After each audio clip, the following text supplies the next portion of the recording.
Before the story begins, let me ask you something. Have you ever helped someone without expecting anything back, only to discover that one small act changed your entire life? If stories that touch your heart mean something to you, make sure you stay till the very end of Broken Bar, and don't forget to like this video and subscribe to the channel, because this story will stay with you long after it ends. Every morning at exactly 5:40 a.m., Daniel Harris unlocked the small roadside café copyright on the corner of Maple Street. The sun was barely awake, the streetlights still flickering like tired eyes, and the city moved slowly, as if it needed encouragement to begin another day. Daniel moved quietly, not because he wanted to, but because his life had trained him to. He was a single father, and every ounce of his energy was carefully rationed between work, grief, and love for his 7-year-old daughter, Lily. Daniel's wife had died 3 years earlier after a sudden illness. 1 month she was laughing with Lily in the kitchen,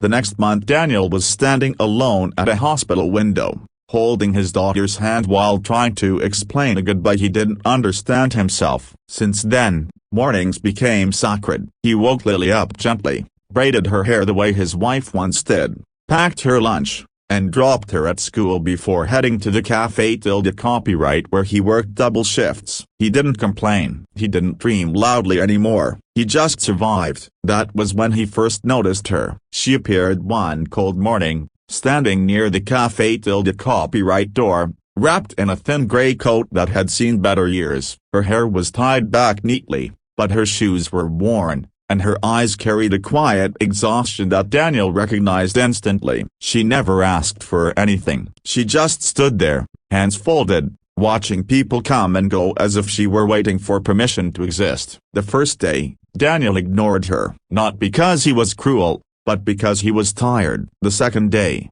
he noticed she was still there. On the third day, when he stepped outside to sweep the sidewalk, their eyes met. She smiled, a small, polite, and apologetic. "Good morning," she said softly. Daniel nodded. "Cold out here." She laughed lightly. "A little." He went back inside, but something about her stayed with him. Maybe it was the dignity in the way she stood. Maybe it was the familiar look of someone who had lost too much and learned not to ask anymore. The next morning, Daniel placed an extra cup of coffee on the counter. When she walked by, he stepped outside and handed it to her. "You don't have to," she said quickly, embarrassed. "I know," he replied, "but you can take it." Her hands trembled as she accepted it. "Thank you." That became their routine. Every morning, Daniel gave her coffee. Some days, a sandwich. Some days, a bagel he pretended would go to waste. She never demanded more. She always said thank you. And after a while, she started sitting on the bench across from the café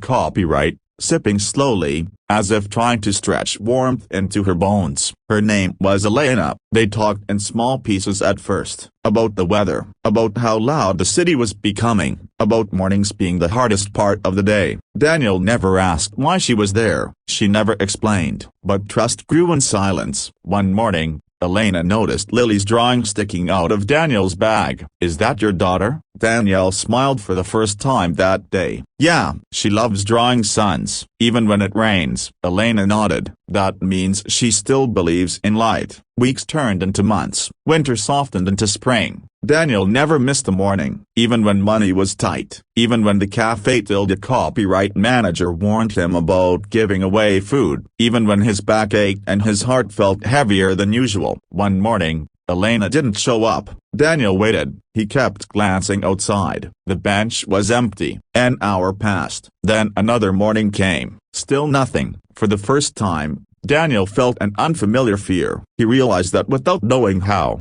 this woman had become part of his life. On the fifth morning, just as Daniel was locking up the café copyright at noon, a black luxury SUV pulled up in front of the door. Then another, and another. 4 bodyguards stepped out first, dressed in dark suits, scanning the area like something dangerous was about to happen. People stopped walking. The street went quiet. Then Elena stepped out of the car. She looked different. Her hair was styled. Her coat was gone, replaced by an elegant jacket. She stood taller, stronger, but her eyes were the same. Behind her walked 2 men in expensive suits, briefcases in hand. Daniel froze. One of the men stepped forward. "Mr. Daniel Harris?" Daniel swallowed. "Yes, I'm Richard Cole," the man said, "and this is Miss Elena Wright's legal counsel." Daniel's heart started racing. He looked at Elena, confused. "Is a broken bar is something wrong?" Elena shook her head, tears already forming.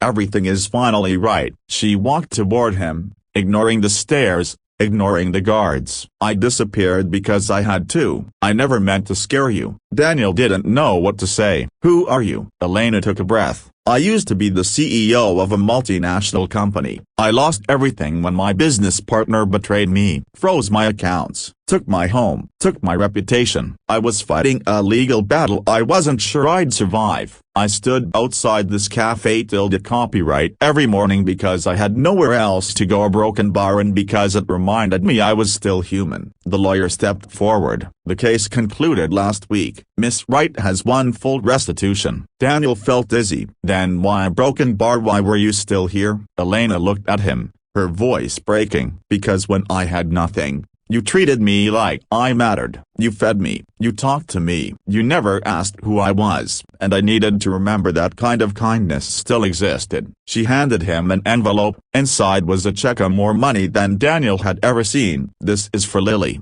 Elena said, "for her education, for her future, for the father who showed her what compassion looks like." Daniel shook his head, tears streaming. "I didn't help you for this." "I know," she said softly. "That's why you deserve it." The bodyguard stepped back. The lawyers waited. Elena hugged him tightly. "You saved me in ways you'll never understand." As the cars drove away, Daniel stood there holding the envelope, the morning sun finally warm on his face. That night, he went home, hugged Lily, and credo not from pain, but from hope. Because sometimes, the smallest kindness becomes the greatest miracle. If this story moved you even a little, please like the video and subscribe to the channel. You never know who might need to hear a story like this today.